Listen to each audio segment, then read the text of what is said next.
Ngayon lang ito inilabas, ang tungkol sa relasyon ni Carmina Villarroel at Piolo Pascual.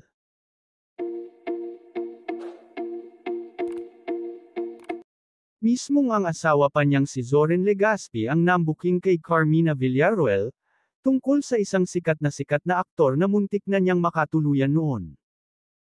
Sa 48th birthday celebration ng Kapuso actress at TV host sa Kapuso weekly morning program niya sa GMA7, na naganap last Saturday August 12, napag-usapan ang tungkol sa kanyang past relationships. Sa segment ng programa na igisa na yan, game na sinagot ni Carmina ang mga intrigang questions ni Zoren, ng kambal niyang anak na sina Cassie at Mavi, at ang GMA Films President, Annette Gozon Valdez. Natanong muna ni Annette si Carmina tungkol sa nakaraan nito.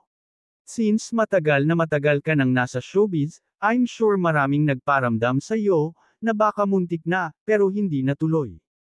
Meron bang ganun? Pwede mong ibulong lang sa akin.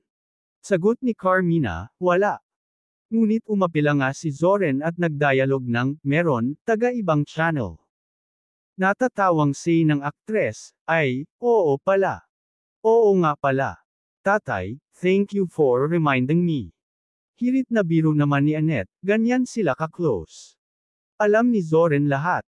Ibinulong naman ni Carmina Villarroel kay Annette kung sino ang aktor. Kaya ang sunod na tanong nito ay kung bakit hindi natuloy na maging sila. Siguro that time mas mahal ko ang sarili ko at mas inisip ko ang sarili ko. Pero I'm so happy na hindi kami naging kami, kasi nanatili kaming magkaibigan, hanggang ngayon.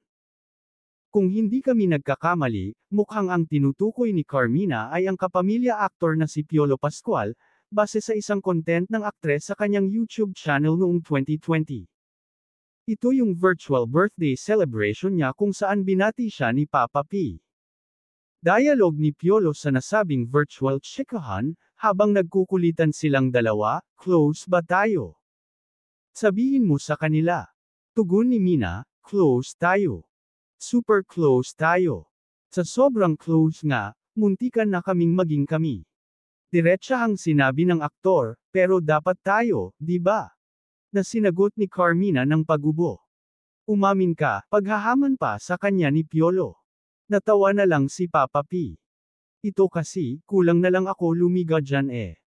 In fairness, napanatili nga naman nina Piolo at Mina ang maganda nilang friendship, dahil hanggang ngayon ay super close pa rin sila.